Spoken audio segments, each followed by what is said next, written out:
Iran కొత్త supreme leader మొజబ్తా Khamenei లక్ష్యంగా America సంచలన నిర్ణయం తీసుకుంది. ఆయన ఆచూకీ తెలిపిన వారికి లేదా ఆయనకు సంబంధించిన కీలక సమాచారం అందించిన వారికి $10 మిలియన్ భారీ ఆఫర్ను ప్రకటించింది.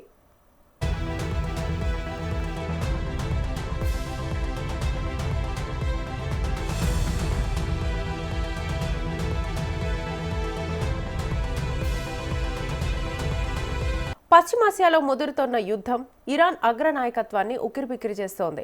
ముఖ్యంగా ఖమేనీ మరణం తర్వాత ఆయన కుమారుడు మొజబ్తా ఖమేనీ ఆ దేశ నూతన సుప్రీం లీడర్గా పదవి బాధ్యతలు స్వీకరించిన విషయం అందరికీ తెలిసిందే. అయితే తాజాగా అమెరికా ఇరాన్ కొత్త సుప్రీం లీడర్ మొజబ్తా ఖమేనీ సహా ఆ దేశ కీలక భద్రతా అధికారుల సమాచారం అందించిన వారికి భారీగా నజరానాను ప్రకటించింది. ముఖ్యంగా వారి తలలపై $10 మిలియన్ అంటే భారత కరెన్సీ ప్రకారం సుమారు 92 కోట్ల రివార్డును ప్రకటించింది. ఈ మేరకు అమెరికా విదేశాంగ శాఖ తన రివార్డ్స్ ఫర్ జస్టిస్ ప్రోగ్రాం ద్వారా ప్రకటనను విడుదల చేసింది.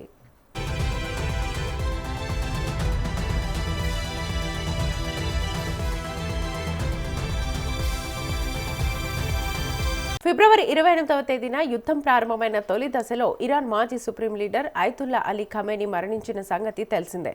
అయితే ఆ తర్వాత ఆయన స్థానంలోకి ఖమేనీ కుమారుడు మొజబ్తా రాగా అమెరికా ఇప్పుడు ఆయన్ను ఉగ్రవాద ముఠా నాయకుడిగా అభివర్ణిస్తోంది.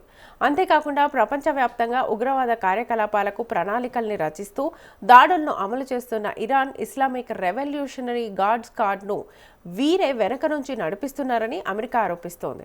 అయితే వీరి ఆచూకీ తెలిపిన వారికి భారీ నజరానాతో పాటు అవసరమైతే ఇతర దేశాలకు తరలించే బాధ్యతను కూడా తామే తీసుకుంటామని వాషింగ్టన్ హామీ ఇచ్చింది.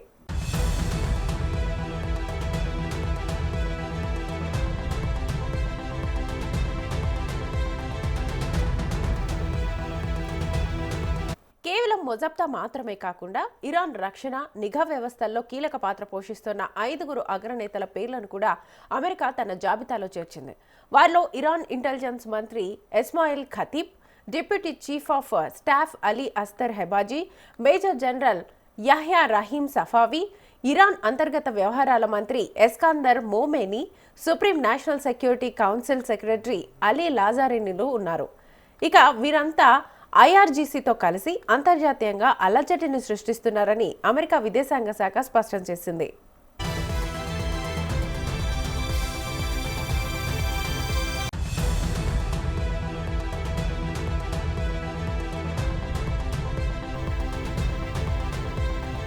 ఈ సమాచారాన్ని అందించాలనుకునేవారు ఎన్క్రిప్టెడ్ మెసేజింగ్ ప్లాట్ఫామ్లు లేదా అత్యంత సురక్షితమైన టోర్ నెట్వర్క్ ద్వారా సంప్రదించాలని అధికారులు సూచించారు.